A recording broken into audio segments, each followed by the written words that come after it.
Master గారు మరి ఈ వాక్యం అని తెలియజేస్తుంటారు. పూర్వ దినాల్లో ఇశ్రాయేలు ప్రజలు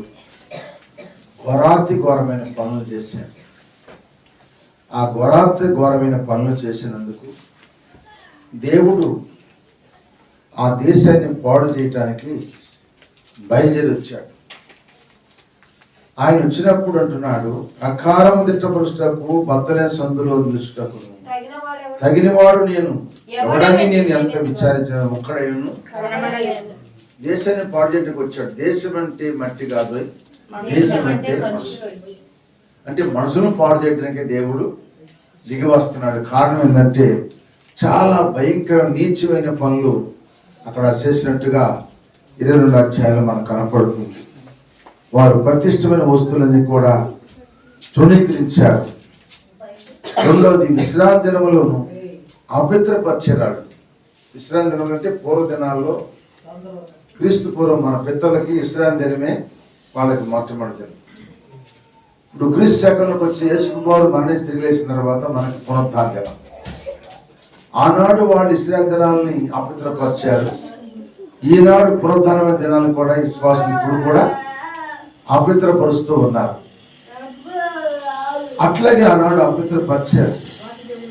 అదేగాక తండ్రి భార్య మానఛేదనం చేశారు, బహిష్ట స్త్రీలతో చెరిపారు, రకరకాల పాపాలు చేశారు. కనుక ఆ పాపాలను బట్టి దేవుని ఉగ్రత, దేవుని పాపం మీదకి దిగిరాటం వల్ల దేవుడు అంటున్నాడు, దేశాన్ని నేను పాడు చేయకున్నట్లు ఈ ప్రకారం అనే గోడలను దిట్టపరుచుటకును బద్దలైన సందులో నిలుచుటకు తగిన వాడు ఎవడని. గమనించండి, ఈనాడు చాలా మంది టీవీలు చూస్తున్నారు, సెల్ ఫోన్లు చూస్తున్నారు. ఎంతో భయంకరంగా ఉన్నది. భయంకరంగా ఒకళ్ళు విమర్శించుకోవడం ఎక్కువైపోయింది. దేవుళ్ళని విమర్శించుకోవటం, మనుషుల్ని విమర్శించుకోవటం రకరకాలుగా ఉంటుంది. అప్పుడు ఉంటుందా లేదు? దేశంలో అందరూ చూస్తున్నారు, యూట్యూబ్లో చూస్తున్నారు, పేపర్లో చూస్తున్నారు, రేడియోలో చూస్తున్నారు, టీవీలో చూస్తున్నారు. కళ్ళ కట్టొచ్చిన కొన్ని విషయాలు కూడా చూస్తూ ఉన్నారు. కానీ నిజంగా ఇవన్నీ ఆనాడు ఇతరుల కాలం జరిగిన పాపాలను బట్టి దేవుడు ఆ దినాల్లో దేశాలు పాడు చేసినట్టుగా ఈ దినాల్లో కూడా దేవుడు దేశాన్ని పాడు చేయకుండా ఉండాలంటే బద్దల సందులో తగిన వాడు కావాలి. బద్దలంటే బండ అంటే ఇప్పుడు ఈ లైవ్ పెట్టారు కదా, చెబుతున్నాను నేను. బద్దలే సందు అంటే బండ. ఆ బండ బద్దలవ్వడానికి కారణం ఏంటి? ఒకప్పుడు ఆ బండ ఏకంగా ఉంది. అది బద్దలవడానికి కారణం ఏంటంటే దేవుని మాట వినపోవటం వల్లే బండ బద్దలైపోయింది. అంతకుముందు మానవుడు దేవుడు ధనవేసులు ఉన్నారు, కలిసిపోయి ఉన్నారు. దేవుడు మానవుడు కలిసిపోయి ఉన్నారు. ఆదాము కోసం చల్లాపూట యేసయ్య వచ్చేవాడు, వాళ్ళతో ఆడుకునేవాడు, వాళ్ళని దీవించేవాడు, వెళ్ళిపోయేవాడు. అందరూ కలిసి ఉన్నారు. ఆదాము అవ్వ కలిసి, దేవుడు కలిసి ఉన్నారు, ముగ్గురు కలిసి ఉన్నారు. ఒకానొక దినం ఆయన మాట వినకుండగా తన భార్య అయిన అవ్వ అపవాది మాటని తినరాని పండు తిని తీసుకొచ్చి మరి ఎవడ పెట్టింది? ఆదాము పెట్టేదాకా కూడా ఆమె కళ్ళు తెరబడలా, ఈయన కళ్ళు తెరబడలా. మరి ఆమె తిన్నప్పుడు ఆదాగా అనొచ్చు, ఏం బుద్ధి లేదా నీకు? దేవుడు ఏమని చెప్పాడు మనకి? ఈ పళ్ళను తినమన్నాడు కదా. ఎందుకు ఇప్పుడు ఆ పండు ఎందుకు తీసుకున్నావు నువ్వు? నీకు ఎవరు చెప్పారు ఆ పండు తినమని అని అడగల. దేవుడు చెప్పాడు నీకు తినమని. ఎవరు చెప్పారు నీకు ఆ పండు ఎందుకు తెచ్చా? లేకపోతే నీ సొంతాలు నువ్వు తీసుకొచ్చావా అని అడిగితే సమాధానం లేదు. అడగల, అడిగితే సమాధానం చెప్పేది. ఈయన అడగకుండా వేసాడు, నేను తిన్నాను కనుక నువ్వు తినమని ఇచ్చేసింది కనుక ఏం చేయడు, గబాలనే తినేసేటప్పుడు వారిద్దరు కళ్ళు తెరవబడిను, వారు దిగంబరులని వారికి తెలిసిపడింది. అప్పుడు దాకా వాళ్ళ దిగంబరులను తెరవల, కళ్ళు తెరలు. ఎందుకంటే ఆదాము శరీరం నుంచి హవ్వ శరీరం వచ్చింది, ఆదాము ఎముక నుంచి హవ్వకి ఎముక వచ్చింది కనుక అందుకని ఏక శరీరం అది. ఇప్పుడు ఇద్దరు ఆమె తింది ఈమె తిన్నాడు కనుక ఇప్పుడు కళ్ళు తెరవబడి పాపం వచ్చేసి ఆజ్ఞ తిన పాపం వచ్చేతో ఏసైస్తారు ఇద్దరు వేసారు, చెట్లు చాటున దాగారు. ఆదాము నువ్వు ఎక్కడ ఉన్నావంటే ఏం చెప్తున్నాడు, నీ స్వరన్నప్పుడు నేను దిగంబరిగా. గమనించండి, ఎవరు చెప్పారంటే ఒకరి మీద ఒకరు చెప్పుకోవడం సాగులు తెలిపోని. ఈనాడు కూడా అంతే, సాగులు చెప్పుకోవటమే కానీ ఒప్పుకోవటం లేదు. ఇప్పుడు ప్రార్థన రాలేదంటే ఏదో పని చెబుతారు కానీ ఒప్పుకోవట్లేదు. ఆ విధంగా ఉంటుంది. ఆనాడు నుంచి ఈనాటి కూడా అదే పాగుతుంది కనుక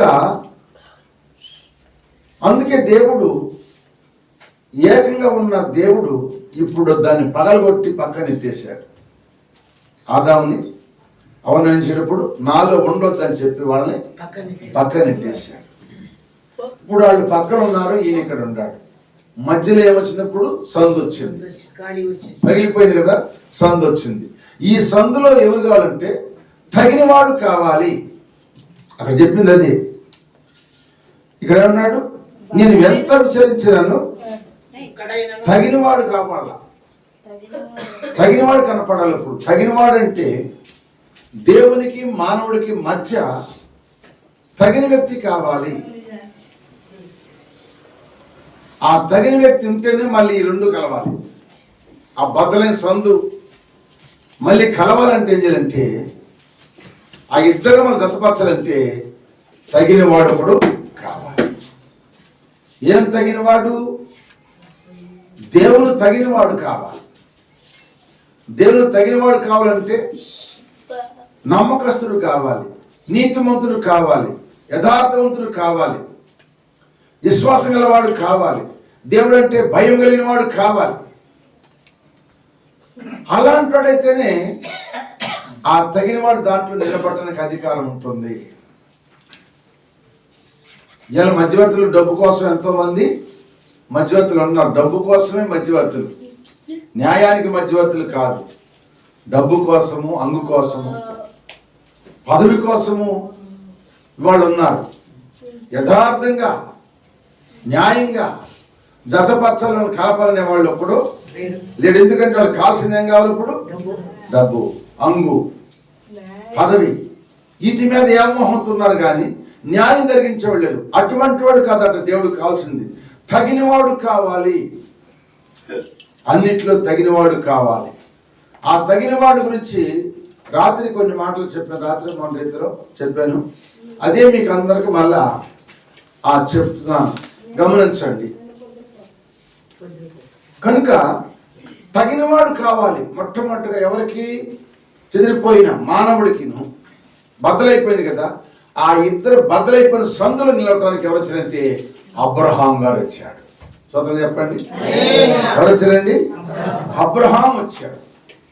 అబ్రహాం దగ్గరికి దేవుడు వచ్చాడా? దేవుడి దగ్గరికి అబ్రహాం వెళ్ళాడా? చెప్పాలి అమ్మా.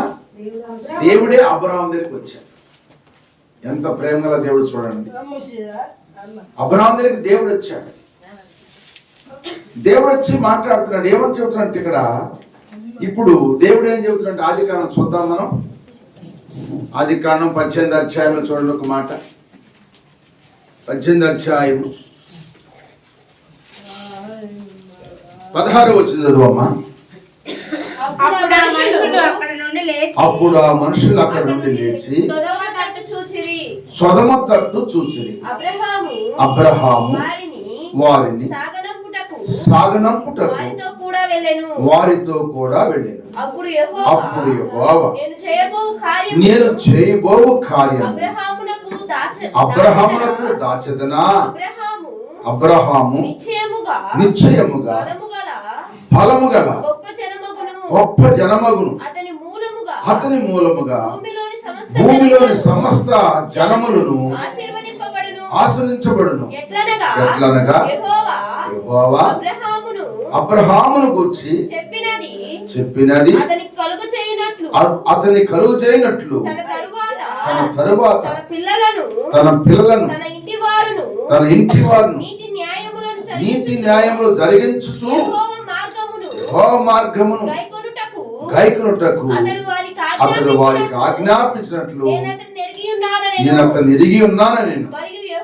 మరి యెహోవా సొదొమ గొమొర్రాల గూర్చిన మొర గొప్పది గనుకను వాటి పాపం బహు భారమైనది గనుకను నేను దిగిపోయి నా యొద్దకు వచ్చిన ఆ మొర చొప్పున నేను వారు సంపూర్ణంగా చేసిరో లేదో చూచెదనని చేయని ఎడల నేను తెలుసుకుందునను అనేను. ఆ మనుషులు అక్కడి నుండి వెళ్ళిరి. అప్పుడు అబ్రహాము అంటే ఎక్కడున్నాడు? ఇంకా యెహోవా సన్నిధిలో నిలుచుండెను. అప్పుడు అబ్రహాము చాలమ్మా, ఇదంతా కూడా ఎందుకంటే అబ్రహాం దగ్గరికి ఎండవేళ జాము వచ్చాడు, ముగ్గురుగా వచ్చాడు, తండ్రిగా, కుమారుడుగా, పరిశుద్ధాత్మగా, ఆ త్రిత్వంగా త్రియేక దేవుడు మూడవతలతో వచ్చాడు. ఆ ముగ్గురు దగ్గర అబ్రహాం సాగిలిపడ్డాడు, వారికి నమస్కారం చేశాడు, తీసుకొచ్చాడు, వారి కాళ్ళకు నీళ్లు ఇచ్చాడు, కాస్త అలసట తీసుకోమన్నాడు, భోజనం సిద్ధపరిచాడు. తిన్న తర్వాత అబ్రహామును ఆశీర్వదించారు. ఇప్పుడు అబ్రహాముకు ఆశీర్వాదం వచ్చింది కనుక నేను చేయబోయే పని అబ్రహాము చెప్పకుండా ఎట్లుంటాను? అబ్రహాము నమ్మకమైన వాడు, అబ్రహాము నీతిమంతుడు, అతడు దేవుని మాట నమ్మేను, అది అతను నీతిగా ఎంచబడను కనుక అబ్రహామునకు నేను చేసే దాయిను అని చెప్పి అబ్రహాముతో చెప్తున్నాడు. ఏమని చెప్తున్నాడు? అబ్రహామా, సొదొమ గొమొర్రా నుంచి మొర నా దగ్గరికి వచ్చింది. సొదొమ గొమొర్రా అనే పట్టణం మొర వచ్చింది అనమాట. మనుషులు కాదు చేసింది, అక్కడ ప్రార్థన చేసిన మనుషులు కాదు, ఆ భూమి మొరపెట్టిందంట. భూమి సొదొమ గొమొర్రా అనే మొర అంటే భూమి మొరపెడితే ఆ మొర దేవుడి దగ్గరికి వచ్చినప్పుడు దేవుడు దిగివచ్చి అబ్రహామా, అది గొప్పదైగా నాకు కనపడుతుంది, అది సంపూర్ణంగా ఉంటే దాన్ని పని చూస్తాను, లేకపోతే తిరిగి వెళ్ళిపోతానని చెప్పి దేవుడు అబ్రహాముతో చెప్పినప్పుడు అబ్రహాము ఇప్పుడు ఆ సొదొమ గొమొర్రా దేశానికి దేవునికి మధ్య దేవుని సన్నిధిలో నిలబడి ప్రార్థన చేయటం ప్రారంభించాడు. ఏం చేయాలి చెప్పండి? ఆ దేశం ఎవరిది? అబ్రహాముది కాదు. అబ్రహాము దేశం ఏది చెప్పండి? అబ్రహాం దేశం కానాను దేశం. ఈ దేశం మధ్య సొదొమ గొమొర్రా అంటే జంట నగరాలు. హైదరాబాద్, సికింద్రాబాద్ అట్లా జంట నగరాలు, అలా జంట నగరాలు ఉన్నాయి. దాని నిమిత్తం ఇప్పుడు ఏంటంటే ఆ దేశం పాడవకుండా ఉండాలని, ఆ దేశం నాశనం కాకూడదని ఆ దేశం కొరకు ఏంటంటే అబ్రహాము ప్రార్థన చేయటం ప్రారంభించాడు. ఎక్కడి నుంచి? 2 పట్టణాలు, జంట నగరాలు, కొన్ని కోట్ల మంది ఉంటారు ఆ పట్టణం. ఏమని ప్రార్థన చేస్తున్నారు? ప్రభువా, దుష్టులతో పాటు నీతిమంతులు కూడా చంపుతావా? ఒక 50 మంది ఉంటే రక్షిస్తావని అడిగాడు. అబ్రహామా, నువ్వు అడిగి కనుక 50 మంది అక్కడ కనపడుతుంది వాళ్ళని నాశనం చేయి నా దేశాన్ని చెప్పాడు. మనందరూ తెలిసిన వాక్యం. అంటే మధ్యలో నిలిచిన వాడు ఎవరంటే తగినవాడు అనమాట. తగినవాడు అంటే అబ్రహాము దేవునికి తగినవాడు. దేవుని పిలుపు అందుకొని దేశం వదిలిపెట్టాడు, కల్దీ దేశం వదిలిపెట్టాడు, తోటలందరూ వదిలిపెట్టాడు, బంధుమిత్రులందరూ వదిలిపెట్టాడు, ఇల్లు వాళ్ళు వదిలిపెట్టాడు, తను చేసుకున్న భార్యను తీసుకుని, తండ్రిని తీసుకుని, తన తమ్ముడు కుమారుడు చనిపోతే తమ్ముడు చచ్చిపోతే తమ్ముడు కుమారుడు తీసుకొచ్చాడు. చెప్పిన మాట విన్నాడు. అడుగుపెట్టే స్థలం లేని సమయంలో దేవుని మాట విన్నాడు, పిలుపులో పడ్డాడు. ఒకటి. రెండోది, బిడ్డలు లేకపోతే చింతపడుతుంటే ఆకాశ నక్షత్రాలు చూపించాడు దేవుడు. అబ్రహాము దేవుని మాట నమ్మినది అతను నీతిగా ఒక పిలుపులో పడ్డాడు.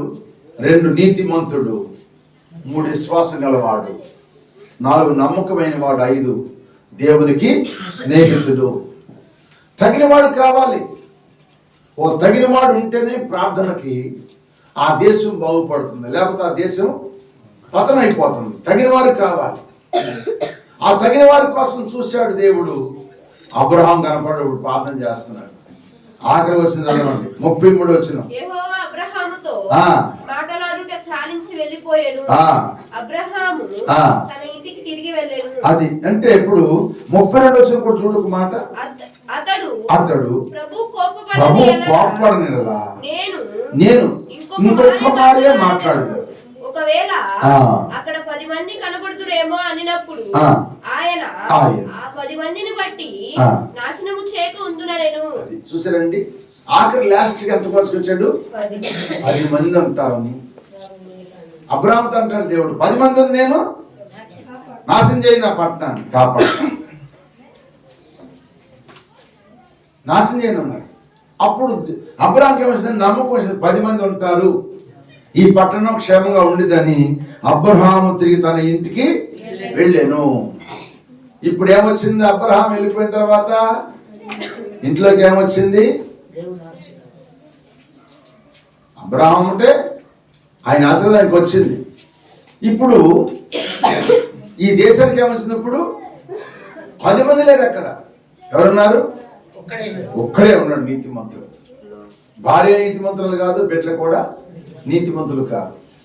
లోతు ఒక్కడే నీతిమంతుడు కనుక అతను తప్పించే దేశాన్ని కాల్చి గుడి చేసి నాశనం చేసి. ఎందుకంటే అక్కడ ప్రార్థన చేసినా కూడా సరైన వాళ్ళు లేరు కనుక. మరి మన దేశం కాపాడాలంటే, రానున్న సంవత్సరం మన క్షేమంగా ఉండాలంటే ప్రార్థన మన దేశానికి, మన గ్రామానికి, మన కుటుంబానికి, మన బిడ్డలకు చాలా అవసరము. ప్రార్థన అనేది ఎన్నుముక్క లాంటిది అంటాడు. ఎన్నుపూస స్టాండర్డ్గా ఉంటే మనిషి నిలబడతాడు, వంగుతాడు, ఏ పని చేస్తాడు, ఎక్కడికైనా నడుస్తాడు, ఎంత బరువైనా మోస్తాడు. ఎన్నుపూస లేకపోతే నీకు ఎన్ని అవయవాల బలంగా ఉన్నా ఈ ఉపయోగం లేదు. ఎందుకని? ఎన్నుపూసలో బలం లేకపోతే. అందుకే కొంతమంది నడువగిపోయిన వాళ్ళు, నడు నొప్పులు ఎంతమంది ఉన్నారు? బరువు మొయ్యలేక, నడవలేక, తిన్నగా నిలబడలేక ఎంతో మంది బాధపడుతున్న వాళ్ళు ఉన్నారు. ఎన్నుముక్క అంటాను. ఇది ప్రార్థన ఎన్నుముక్క. ప్రార్థన మామూలు లాంటిది. మామూలు చేపలు వెళ్తే కానీ తిరిగి రావడానికి అవకాశం ఇక లేదు, అక్కడే విడిపోవాలి. కనుక ప్రార్థన చనిపోయిన బతికించేది ప్రార్థన. కనుక శ్రీమంది దేవుని బిడ్డలారా, ఈ రాత్రికాల సమయంలో సంవత్సరం 2020 సంవత్సరం అంతా కాపాడాడు, మన దేశాన్ని కాపాడాడు, మన ఆంధ్ర రాష్ట్రాన్ని దేవుడు కాపాడాడు. కనుక మనం ఇంకా ప్రార్థన చేయాలి. దేశం కొరకు ప్రార్థన చేయాలి. చెప్పండి, నీ కుటుంబం కొరకు ప్రార్థన చేస్తే అంట నెమ్మది వస్తుంది అంట. ఒక మాట చదవండి.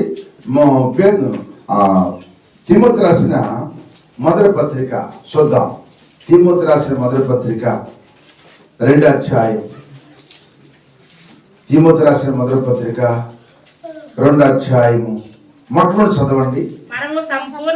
మనము సంపూర్ణ భక్తియు మాన్యతయు కలిగి నెమ్మదిగా సుఖముగా బ్రతుకు నిమిత్తం అన్నిటికంటే ముఖ్యముగా మనుషులందరి కొరకు రాజుల కొరకు అధికారులందరి కొరకు విజ్ఞాపనములు ప్రార్థనలు యాచనలు కృతజ్ఞతాస్తులను చేయవలని హెచ్చరించుచున్నాను. ఇది మంచిది, మన రక్షకుడైన దేవుని దృష్టికి అనుకూలమైన. ఇది ప్రార్థన. అబ్రహాం చేసిన ప్రార్థనకి అక్కడ లేపమంటే ఆ దేశం కాలిపోయింది. తగినవాడు అబ్రహాము. దేశం బదలైపోయింది కనుక బదలైపోయిన సందులో అబ్రహాం నిలబడి ప్రార్థన చేశాడు. ఆ ప్రార్థనకి నీతిమంతుడు దేవుడు తప్పించాడు, మిగిలిన వారందరినీ కాల్చి గుడి చేసేసాడు. ఇప్పుడు మనం ఏం చేయాలంట? పౌలుగా చెప్పిన మాట ఏంది? మనం నెమ్మదిగా ఉండాలంటే, మనం సుఖంగా బ్రతకాలంటే. ఈనాడు చాలా మంది వారి కొరకే ప్రార్థన చేస్తారు కానీ ఇతరుల కొరకు ప్రార్థన చేయరు. తన స్వార్థం అన్నమాట అది. అందుకని సుఖం ఉండదు, నెమ్మది ఉండదు. ఒక మాట చెప్పాలంటే వాక్యాన్ని బట్టి చెప్తే, దేవునికి అనుకూలమైన ప్రార్థన చేయాలి మనం. చాలా మంది ఏంటంటే, అయ్యా నన్ను కాపాడయ్యా, నా బిడ్డలను కాపాడయ్యా, నా భార్యను కాపాడయ్యా, నా భర్తను కాపాడయ్యా, నా పొలాన్ని కాపాడయ్యా, మా ఆస్తులు కాపాడయ్యా, మా వ్యాపారం కాపాడయ్యా, మా ఉద్యోగాలు ఏనా పద్దాకా. దాన్ని ఏమంటారు చెప్పండి? స్వార్థం అంటారు. నీ ప్రార్థన దేవుడు ఆలకించడు. నువ్వు సంపూర్ణ భక్తియు మాన్యత కలిగి నువ్వు నెమ్మదిగా సుఖంగా బ్రతకాలంటే ఏం చెప్పాడంట? అందరి కొరకు ప్రార్థన చేయాలి. రాజుల కొరకు ప్రార్థన చేయాలి, మనుషులందరి కొరకు, మన శత్రుల కొరకు ప్రార్థన చేయాలి, మనం అధికారుల కొరకు ప్రార్థన చేయాలి, అందరి కొరకు ప్రార్థన చేయాలి, యాచన చేయాలి, విజ్ఞాపన చేయాలి, కృతజ్ఞతాస్తులు చేయాలి హెచ్చరిస్తున్నాడు. ఇది మంచిది. మన రక్షకుడకు దేవుని దృష్టికి నువ్వు అనుకూలంగా ప్రార్థన చేస్తే నీ ప్రార్థన బట్టి నువ్వు అందరు కూడా ప్రార్థన చెయ్యి. దేవుడు నీకు నెమ్మదిని సుఖమును దేవుడు అనుగ్రహించును గాక. రానున్న సంవత్సరంలో నెమ్మది సుఖము పొందుకోవాలంటే బద్దలే సందులో నువ్వు నిలబడి నువ్వు ప్రార్థన చేస్తే నీ ప్రార్థన దేవుడు ఆలకించి దేశాన్ని కాపాడుతాడు, నీ కుటుంబాన్ని బిడ్డను కూడా నెమ్మదిగా సుఖంగా దేవుడు కాపాడును గాక. హల్లెలూయా. అందుకే మనం ప్రార్థన చేయాలి, అందరూ కూడా ప్రార్థన చేయాలి. స్వార్థపూర్తమైన ప్రార్థన దేవుడు ఆలకించడు. ఆ ప్రార్థనకు జవాబు ఏ మాత్రం ఉండదు.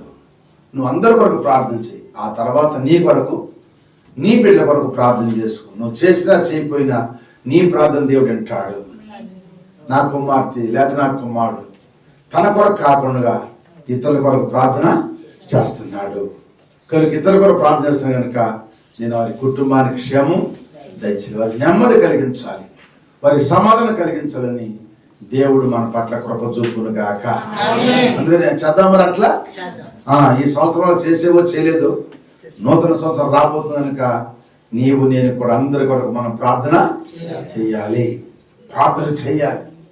ప్రార్థన మించిన ఆయుధం ఇంకేది లేదు.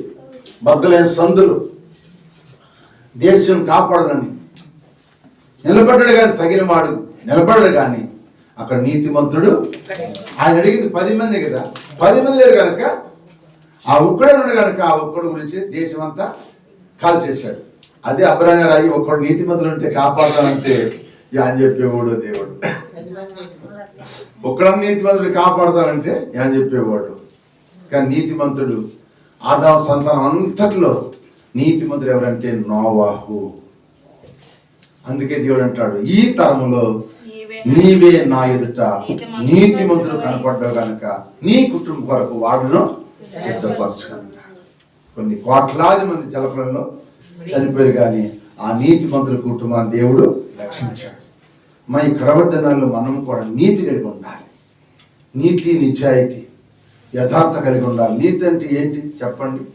నీతి ఎట్టొచ్చిందంటే మనకి యేసుక్రీస్తు రక్తంలో కడపడ్డాం కనుక నీతిమంతులుగా ఉన్నాం. అవునా కాదా? చదవండి, రోమిలు రాసిన పత్రిక 5:9 ఉందా మాట. మనం ఎట్లా నీతిమంతులు అయ్యాం? యేసుక్రీస్తు రక్తంలో బాప్తిసం కావున ఆయన రక్తం కాబట్టి ఆయన రక్తం వలన ఇప్పుడు నీతిమంతులుగా తీర్చబడి మరింత నిశ్చయముగా ఆయన ద్వారా ఏమంట ఆయన ద్వారా అంటే ఇప్పుడు ఆయన రక్తం వల్ల అంటే రక్తం మన కొరకు కార్చాడు. ఆయన శరీరం తినేది మనం, ఆయన రక్తం తాగేది మనం, ఆయన నామం పేట బాప్తిజం పొందిన మనం. కనుక మన మీద ఉగ్రత రాకుండా ఉండాలంటే నీతిమంతుల పట్టిలో ఉన్నాం కనుక నీతిని మనం కాపాడుకోవాలి. స్వతः చెప్పండి, బాప్తిజం పొందే 1 సంవత్సరం కాదు నీతి కాపాడుకునేది, 2 సంవత్సరాలు కాదు, మనం చనిపోయే వరకు మనం నీతిని కాపాడు. నీతి ఎవరిది? దేవునిది. ఆయన ఒక్కడే నీతిమంతుడు. నీతిమంతుడు ఎక్కడును లేడు. ఎవరు నీతిమంతులు అంటే యేసుప్రభువు నీతిమంతుడు. అందుకే పిలాతు భార్య ఉంది చెప్పండి, ఆ నీతిమంతుని జోలికి నువ్వు. ఆయన నీతిమంతుడు, నీతిని స్థాపించాడు, నీతి కొరకే ప్రాణం పెట్టాడు. కనుక మనం కూడా ఆయన నీతిమంతు రక్తం కడబడ్డాం కనుక, ఆయన రక్తమాంసాలు భూజిస్తున్నాం కనుక మనం నీతిమంతులు. మన నీతిని మనం కాపాడుకుంటే రేపు రాబోతున్న దేవుడు మనని రక్షించును గాక. హల్లెలూయా. అందుకే మనం ప్రార్థన చేసుకోవాలి. నీతిని కాపాడుకో, నిజాయితీగా బతుకు, దేవుడిని దీవించును గాక. ఒకవేళ నీతి మీద కొరకు ఆపదలు ఎన్నో వస్తాయి, ఆయన వాటన్ని యెహోవా విడిపించును అని వాక్యం చదివిస్తుంది. నీతిమంతుడు మరణం నుండి కూడా తప్పిస్తాడంట. లోతును తప్పించిన దేవుడు మనల్ని కూడా తప్పించును గాక. అందుకే మనము మనుషులందరి కొరకు ప్రార్థన చేయాలి, రాజుల కొరకు ప్రార్థన చేయాలి, అధికారుల కొరకు ప్రార్థన చేయాలి. అలా చేస్తూ దేవునికి అది మంచిది అనుకూలమై ఉన్నదే దృష్టికి. అలా చేస్తే దేవుడు మన కుటుంబాల్లో నెమ్మది, మన కుటుంబాల్లో సమాధానము, మన కుటుంబాల్లో ఆనందము దేవుడు మనకు అనుగ్రహించును గాక. ఇది ప్రార్థన జీవితం కలిగి ఉండాలి. ఇది ప్రార్థనా జీవితం కలిగి ఉండాలి. బద్దలైన సందులో తగిన వారుగా మనం ఉండాలి. ఇడిపోయిన కుటుంబాలు, లేకపోతే ఇడిపోయిన బిడ్డలు, ఇడిపోయిన సంసారాల్లో వాటి వరకు మనం ప్రార్థన చేసడానికి ఆ సందులో మనం నిలబడి ప్రార్థన చేస్తే దేవుడు తప్పక అందరినీ ఆశీర్వదించును గాక. ఈ సంవత్సరం దేవుడు కాపాడు, రాను సంవత్సరం ఎట్లుందో మనకి తెలియదు. కనుక మనం ప్రార్థనలో ఎక్కువగా ప్రార్థన చేయటం నేర్చుకోండి. ప్రార్థన మించిన ఆయుధం ఇంకేది లేదు. కనుక ప్రార్థన అనేది అది ఆయుధం అన్నమాట. మనిషి బతికిన వాడి కింద లెక్క. ప్రార్థన లేని చచ్చినతో సమానం, ప్రార్థనలు బతికిన వాడితో సమానం. కనుక అందుకని మనందరం ప్రార్థన కాసేపు చేద్దాం. సమయం 9 గంటలు అవుతుంది. మనం 10 గంటల దాకా ఉందాం, ప్రార్థన చేసుకుందాం, వీళ్ళకి తిరిగి వెళ్దాం. రేపు మళ్ళీ ఉదయం 10 గంటలకు ప్రార్థన ఉంటుంది. 1 గంట ముగించబడుతుంది. బాప్తిజం సిద్ధపడ్డాడు అంటే వారి బాప్తిజాలు ఇవ్వడం జరుగుతుంది. కనుక అందరూ కూడా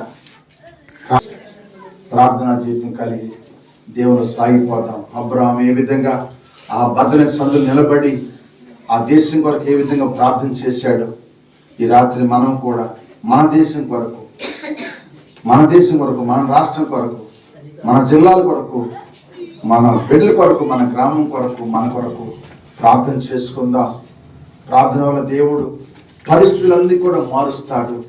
ప్రార్థన ద్వారా దేవుడు అద్భుతాలు జరిగిస్తాడు. నీ కుటుంబానికి ఎంతవరకు నెమ్మది లేదేమో ఆయన నెమ్మదిస్తాడు, సమాధానం ఇస్తాడు. ఆయన దృష్టికి అనుకూలంగా సంతోషంగా ఉండటానికి ఆయన ముందు సాగిపోదాం. దేవుడి కొద్ది మాటలు అందరూ ఎన్నికల్లో దీవించును గాక. ఆమె తల్లి వచ్చండి. తల్లి తండ్రి తన ప్రాణంతో చెప్పుకొని పడుకున్నాడు. ఆ రాత్రి ప్రాణం వెళ్ళిపోయి ఈ రాత్రి దేవుడు మనకి ఇచ్చాడు ఈ అవకాశం. ప్రార్థన చేసుకుందాం. కొద్ది కాలం అయినా నీతిగా బతుకుతాం. నీతిమంతుడు ఎప్పుడు కూడా దేవుడు అన్యాయం చేయడు.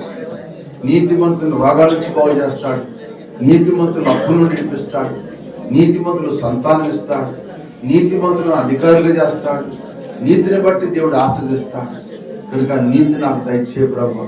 ఇంతకాలం బట్టి నా శైలిలో నేను నీతిగా జీవించలేకపోయాను. ఇప్పుడు నీతిగా ఉంటాను ప్రభు. అబ్రహాములాగా నమ్మకత్వం కలిగి, అబ్రహాములాగా పిలుపు లోబడి, అబ్రహాములాగా విశ్వాసంతో నడిచి, అబ్రహాములాగా దేవుని స్నేహితులాగా ఉండటానికి అబ్రహాం సంతానం దేవుడు ఇలా ఆశ్రదించాడు. యేసయ్య రక్తం కడబడ్డ మనను దేవుడు ఇంకా బహుగా ఆశ్రదిస్తాడు. అబ్రహాం సంతానం ఆశ్రదించిన దేవుడు యేసయ్య రక్తం కడబడ్డాడు మనం ఇంకా అంతకంటే ఎక్కువగా ఆశ్రదిస్తాడు. మనం యేసయ్య సంతానం, మన అబ్రహాం సంతానం కాదు, మనం యేసయ్య సంతానం. ఆయన మన కన్నాడు, వాక్యం ద్వారా మన కన్నాడు. ఆయన కన్నాడు కనుక ఆయన బిడ్డలు మన. కనుక మనం ప్రార్థన చేసుకుందాం. మా అయ్యా అందరు కాదు ప్రార్థన చేయండి. మనకి ఇక్కడ ఒక్కరోజే ఉంది, మన మధ్యన ఒక్కరోజే ఉంది. వచ్చే రోజు ఏముందో తెలియదు, ముందు కాలం ఏమైందో మనకు తెలియదు. ఈ దినమే మనకు అనుకూల సమయం, ఇదే మనకు మంచి సమయం. ఈ సమయంలో ప్రార్థన చేసుకుందాం. మన ప్రార్థన దేవుడు ఆలకిస్తా. హృదయపూర్వకంగా నువ్వు ప్రార్థన చెయ్యి, నీ ప్రార్థన ఆలకిస్తా.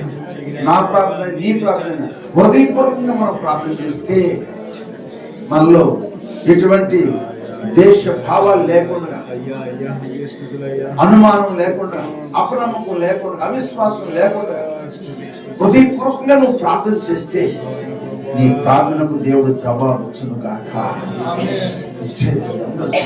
ప్రార్థన లేకుండా నీకు ఏది కావాలో నీకు తెలుసు, అని తెలియకుండా ఏమో లేదు, అన్నీ తెలుసు. నీకు ఏది కావాలో తెలుసు. నీకు బిడ్డలు కావాలని సంతానం తెలుసు, నీకు ఆరోగ్యం కావాలని తెలుసు, నీకు ఇల్లు కావాలని తెలుసు, నీకు పెళ్లి కావాలని తెలుసు, నీకు ఉద్యోగం కావాలని తెలుసు. ఆయన తెలియని ఏముంది, ఆయనకు అన్నీ తెలుసు. కనుక దాన్ని బట్టి మొదట ఆయన రాజ్యం నీతిని మనం ఎతకాలి. ఆయన తెలుసు, తెలియని దేవుడు కాదు. నీ మనసులో ఉన్నది కూడా ఆయన తెలుసు. మనసులో అనుకున్న పరిసేయుడు మాట విన్నాడు, మనసులో అనుకున్నాడు కానీ యథాప్రకంగా ప్రభువా ఆ పాపాత్రుల్ని కాళ్ళు పట్టుకుందే, కన్నీళ్ళు కాల్చిందే, తల బయటకు తుడిసిందే, అతను పోసి ముద్దు పెట్టుకున్నది, నీవు అసలు ప్రవక్తవేనని అల్లా మనసులో అనుకున్నాడు, మనసులో ఏనపరుచుకున్నాడు. నిజంగా ఈయన ప్రవక్త అయితే ఆ పాపాత్రాలు కాళ్ళు పట్టు దూరుకుంటాడా? మనసులో అనుకున్న మాట ఆయన తెలుసు. అందుకే సమయుడు పిలిచాడు, పరిసేయుడు పిలిచాడు, పరిసేయుడా నీ ఇంటికి వచ్చాను, నా కాళ్ళకు నీళ్ళు ఇవ్వలేదు. నీ ఇంటికి వచ్చాను, నా తల మీద నూనెసి నన్ను అంటలేదు. నీ ఇంటికి వచ్చాను, నన్ను పరామర్శించలేదు. నీ ఇంటికి వచ్చాను, నన్ను ముద్దు పెట్టుకోలేదు. కానీ ఆ పాపాత్మురాలు నీ ఇంటికి వచ్చిన కాడ నుంచి కన్నీళ్ళతో నా పాదాలు కడిగింది, తల వెంట్రుకలతో తుడిసింది, అత్తరు పోసింది, ఇలువైన అత్తరు పోసి ముద్దులు పెట్టుకుంది. ఆ విస్తార పాపాన్ని క్షమించాను. మనసులో నీకు కూడా దేవుడు తెలుసు. నువ్వు మనసులో ఏమనుకుంటున్నావు? మంచి ఆలోచించేద్దాం, మంచి మనసులో దేవుని దగ్గర ప్రార్థన చేద్దాం, మంచి మనసులో ప్రార్థించేది. నీ శత్రువుల కొరకైనా, నీకు ఎవరైతే ఆటంగా ఉన్నారు, నిన్నెవరైతే రకరకాలుగా మాట్లాడుతున్నారు, నిన్ను ఎత్తుపడుతూ మాట్లాడుతున్నారు, నిన్ను కృంగతీస్తున్నారు, నిన్ను పోడని చూస్తున్నారు, నీ జీవితంతో ఆడుకున్న వాళ్ళు ఉన్నారు, వాళ్ళ కొరకు ప్రార్థన చేయి. నీ పగస్తుల కొరకు ప్రార్థన చేయి. దేవుడు చెప్తున్నాడు కనుక నీ ప్రార్థనకు దేవుడు జవాబిస్తాడు. నీ ప్రార్థన నా ప్రార్థన జవాబిస్తాడు. ప్రార్థన ఇచ్చిన ఆయుధం ఏది లేదు. అందుకే అబ్రహాం ప్రార్థన, అబ్రహాం విశ్వాసవీరుడు, అబ్రహాము నమ్మకస్తుడు, అబ్రహాము విధేయత కలిగిన వాడు, అబ్రహాము దేవుని భయపడేవాడు, అబ్రహాము దేవుని స్నేహితుడు అయ్యాడు. అట్టి అనుభవం నాకు దయచేయ ప్రభువా. నేను కూడా అలాంటి ప్రార్థన చేసే అనుభవం నాకు దయచేయ. మా దేశం పాడవకూడదు, మా రాష్ట్రం పాడవకూడదు, మా జిల్లాలు పాడవకూడదు, మా గ్రామాలు పాడవకూడదు, మా బిడ్డలు పాడవకూడదు, మా కుటుంబాలు పాడవకూడదు అయ్యా. ఈ శైలిలో మొరపెడుతున్నానయ్యా. అయ్యా నేను తగిన వాడిని కాకపోయినా నేను ఈ వాక్యం ద్వారా విని నా బ్రతుకును సరి చేసుకుని శైలిలో ప్రార్థిస్తున్నాను అయ్యా. నా ప్రార్థన ఆలకించయ్యా, ప్రార్థన చేయి. తప్పక దేవుడు నీకు ఏది కాలని తెలుసు, తప్పక తెలుస్తాడు. నీకోసం అడగమాక, ముందు దేశం కొరకు అడుగు, తర్వాత నీది, తర్వాత నీది. అందరికీ కూర్చోండి ప్రార్థనలో. మరి గుంటూరు మరింపు గారు ముందు ప్రార్థన చేస్తారు. అందరికీ కూర్చోండి. గుంటూరు మరింపు గారు ప్రార్థన పెట్టి ప్రార్థన నడిపించండి. కొద్ది నిమిషాలు ప్రార్థన చేసుకుందాం.